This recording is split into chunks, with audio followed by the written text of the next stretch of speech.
Oof, that is some heavy stuff, man. There's a ton of Easter eggs so in this many. movie. We weren't purposely trying to.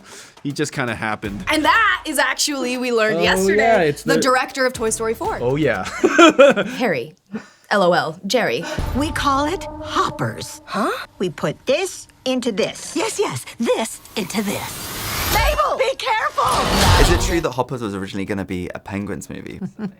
Yes. Yes, well, it was the original concept was pitched as Penguin Avatar, and loved the concept. Pete loved the concept, but penguins, there are enough movies about penguins, so he said, find something else. Yeah, and then when I stumbled upon beavers, I think we realized, like, oh, these are amazing creatures, and they can do amazing things to environments and also have, for biodiversity. So, and they're super cute. I was trying to figure out who's the next star, once penguins went off the table. And, when I read about them and realized what they can do and how cute they were, obviously, it became... I would say some of it is also we got lucky that it turned out to have so many features to it. Like the beaver was like the gift that kept giving. The more we learned about them, we learned that they also fight forest fires. Their habitats don't burn in forest fires. So there were all these things that we just kept getting lucky on with beavers. Thank goodness we picked them. Maybe it's not so much like, oh, we don't need another one. It's just that we already have so many great ones. I mean, Happy Feet. Happy Feet 2. Was there a third one? Morgan Freeman Surf's Up was the narrator That is the for bread that and penguin. butter of penguin animated Oh, movies. yeah. I love that movie. It is Chicken Joe. There's would die already for him. 3. That's a lot of penguin movies. Yeah. I thought it would be okay, but I guess it's still too. And I realize now that the audience, when they see something and that they recognize, the first thing they want to do is say you're derivative. So I think, Right. so I do think we definitely would have got that criticism had we released a penguin movie. So yeah. Everybody here getting out of control.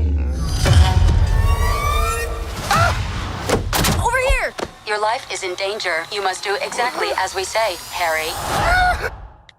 LOL, I mean, Jerry. Drive now. Rocket ship. Daniel, you said that Mad Max Fury Road inspired you for the action sequences. Yeah. But I'm intrigued, what movies inspired the comedy? A couple things. I would say definitely Wallace and Gromit was a big one. Gremlins, and these are like tonal comedies, they're dark, but they're also funny. Early Tim Burton, Beetlejuice, Edward Scissorhands, talked about those a lot. Men in Black. A lot of these are like, we're mixing action comedy. I think that was the genre we were trying. And there's not a whole lot that navigated very well, but I think those were movies that I think handled it in really interesting ways and weren't afraid to be very weird about it too. So I think it all has to do with how do you mix comedy with different tones, and I think that was what we were navigating. Ooh, a favorite line. I always love it when Tom goes, I have something I'd like to say. It's not less of a joke, but there's just something that always makes me smile. My favorite is the Amphibian King going, good meeting, short. And it's funny because like our team would start adopting those lines, and then whenever we were in a meeting and it just ended quickly, we'd be like, good meeting, short. And then we'd all, Or if laugh. it went on and on, you'd say bad Meeting, meeting, long. Yeah. There's a scene where a spider helps Mabel. She makes an arrow and kind of tells Mabel to go that way. And her husband, Spider, just crawls in and goes, what's that? And she goes, it's an arrow, Ted. And it's the best line reading in movie history. It's my favorite. It's my favorite line of the whole movie. And actually here in the UK, there's like a special it's cameo. It's Amanda Amanda Holden, which is really exciting. I mean, the first thing that made me laugh out loud when I was watching it in the booth was the texting emoji scene. Did the speech to text. Something, Harry. LOL, Jerry. Like that really got me. That and what's the, sure. Which one? Oh God, when the guy in the background just goes, Oh, sure. okay. Okay. Yeah, no, when he's like, animals summon the council. And then there's like 2 seconds of silence and someone in the background goes, okay.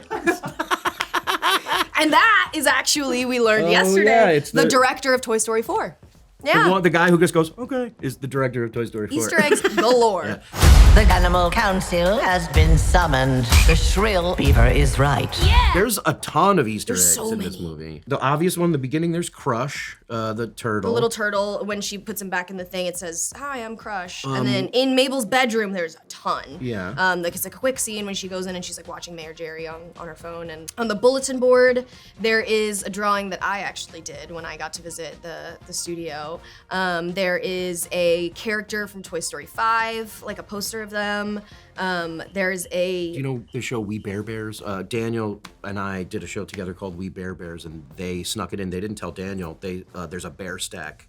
Like the 3 bears are on her windowsill. Someone has a stroller, and the blanket from Brave is over the stroller. On her phone case, she has stickers, and one of them is the aliens from Toy Story, and one of them is like a Wilderness Explorer sticker. In the lab, you find out that the scientists worked on another piece of technology from the Pixar universe.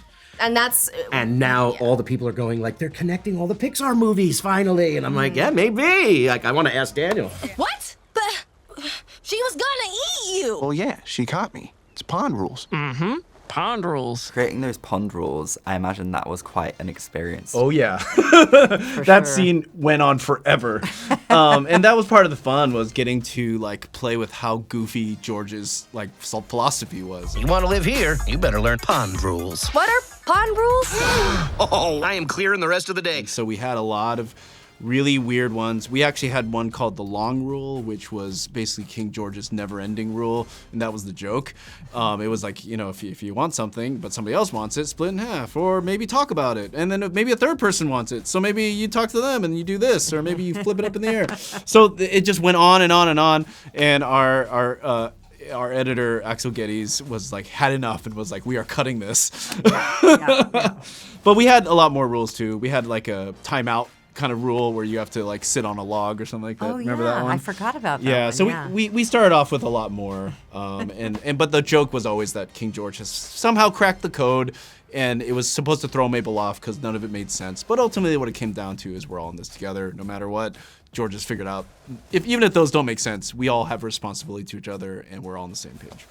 I have some things I'd like to say. Lizard, lunchtime snack. If there was any other animal that either of you could hop into, what would you pick? Are earwigs still a thing? Yeah, no, they still are a thing. They exist. I feel like it would be kind of like a, what's it called? A magic school bus type of thing. Like, you know, when they would get really small and they like go in somebody's ear and like check out the ear canal and like learn stuff about it. I would do that as an earwig, maybe. I like that. Or I'd go like crawl into the ear of someone that I don't like. Maybe a singer and like really mess up their like tone, you know? I would jump right into Air Bud. The basketball, While the Air Bud basketball is playing do dog. they have Air Bud Do here? you have Air Bud in England? You're Maybe pretty lucky. Air Bud is a dog that plays basketball. They made a movie about a dog that plays basketball, and they called it Air Bud. You know what? Maybe you guys call it like Air Mate here. Maybe, I don't know. You've never heard of the football playing dog? That's crazy. That's crazy. Weird of you.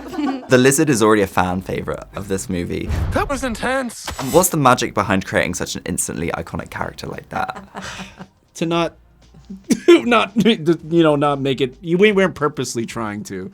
He just kind of happened. It's like a meme. You can't force those things. They just kind of happen. And you know, I think all we were chasing was our sense of humor. And even that lizard, the initial lizard thing where he's like hitting the thing and going lizard. That was just something that we all thought was just funny. And Nicole like fought to make it happen and for us to produce it when nobody else wanted to make it. And we just sat on it because Nicole believed in it and everyone else on the crew also believed in it. And then we just and then you release it. Our marketing team was great and they released it with Elio and it just took on a life of its own. And none of that can be calculated or purposely planned. It just kind of happens. So I don't know. It's a mystery. Whoa. And they were in the same den. No. I understand you. Were you initially inspired by Pampoka, or did the concept of two worlds come first? I don't remember that. I think we always had the idea that we wanted two worlds, but I do think Pampoka was a big influence in kind of cracking the code of how we were going to do it. And I think the idea that there were dot eyes, depending on the humans, and then, cartoony eyes when you hop, that made sense, and I do think Pampoka used it obviously for a very, very different reason, but I think for us it became helped create a language for how to do that. I always loved it because to me it was resonant with Pond Rules number 1.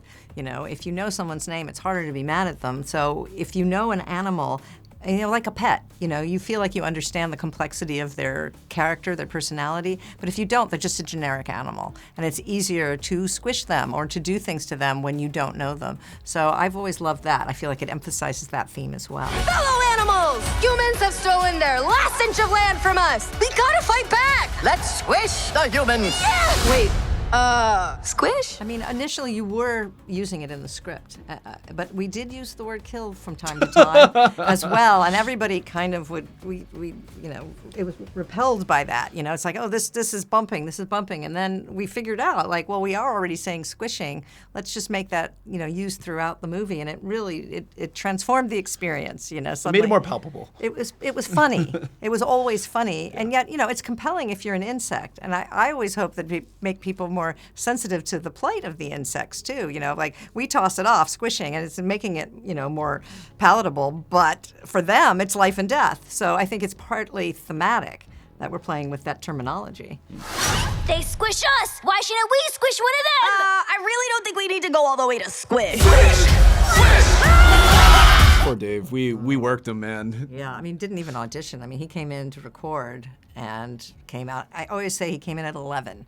You know, he started the first line, and it was like, you know, blowing our hair back. Like, couldn't believe how strong it was. And then while he was recording, he started perspiring pretty intensely, and we were trying to find paper towels and other things for him because he was bringing so much to it. It was great. Yeah, he was game to play, and that's what everyone has to do, is they have to just be willing to play. But Dave had the most exhausting kind of process because that was a high octane performance he had to give. But he never complained. He kept giving us more, and he talks about this effort bar that was built, you know, for another movie, but we still have it, and he used it like, you know, a lot. So he gave everything to us, and I'm so grateful for him. And that performance is crazy. It is absolutely unhinged, and that's all Dave, man. Doc, I need your help. Mabel, I'm in the middle of class. A class that you are enrolled in. Sup, Mabel? Mabel obviously does deal with grief in this movie. What Pixar film do you think is the most sad? Pixar film.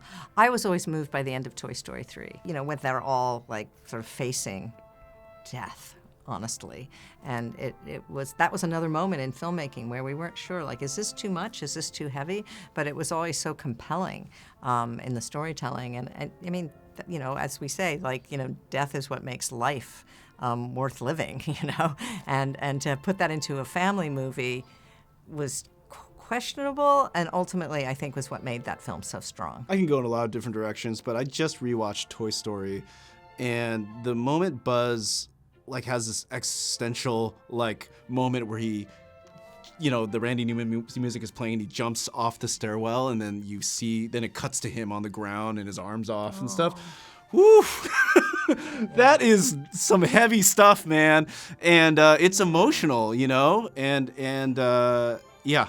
I mean, you could probably point to a million other emotional scenes like Up or something like that, but that one, it hits really hard. For me, the ones I've like remember feeling the most like viscerally devastated by was either Up or Coco. Up, just in the first 15 minutes, weeping, like just gone. And then Coco, after the credits roll, I couldn't even get out of my seat. Like I was like, I have to finish crying first, you know? Like it was just like too much. I agree. I have the same exact sentiment. I would have said all of those same words, but jumping on Piper, I'm going to add in the scenes with Mabel and her grandmother in Hoppers. They're like, they're up. Those scenes remind me of the scenes from Up. There are some people that really need to see those scenes, and that's going to help them. She seems to have become a Joan of Arc type rebel leader. Mabel, we do not use hopping technology to upset the animal world. King George has this tiny little crown. Yeah, he does. I love it so much. If you could give that tiny little crown to a fellow actor or someone who made this film, who'd you give it to? Aww. Immediately give it to her, Paw the King. Give it to her immediately. We keep saying this. I feel extremely lucky this past 2 weeks that I've met Piper. This is we have. I think we both understand how lucky we are and how amazing it is to be involved in one of these movies. And it's nice to be around someone who feels the same way you do and understands and feels grateful. And She's the best. I would give it to her in a second. That's very nice. Or Kenan Thompson. He's pretty sweet. I would also give it to me. No. Yeah, I mean, what I've been saying is, like, I think I would pull in Mean Girls and just, like, start breaking it up into teeny tiny little pieces because it's so abnormal to me to work on a movie and not have met like 95% of the other people who worked on this movie. And there are hundreds and hundreds and hundreds and hundreds of people who put their heart and soul and sweat and tears into this movie, and I might never meet them ever. And that like breaks my heart because they worked on this for so much longer and so much harder than I did. I walked into a booth and I said some words. They drew the movie. They made it look like it blows my mind and devastates me that I'll never get to like look all of them in the face and say thank you. That's why we brought them all here today. Guys, so everybody come on out! 700 people come out from behind the wall. Yeah, exactly. But yeah, I would want to give it to all of them because I can't, I mean, this movie wouldn't exist, obviously, without them, but I'm so grateful.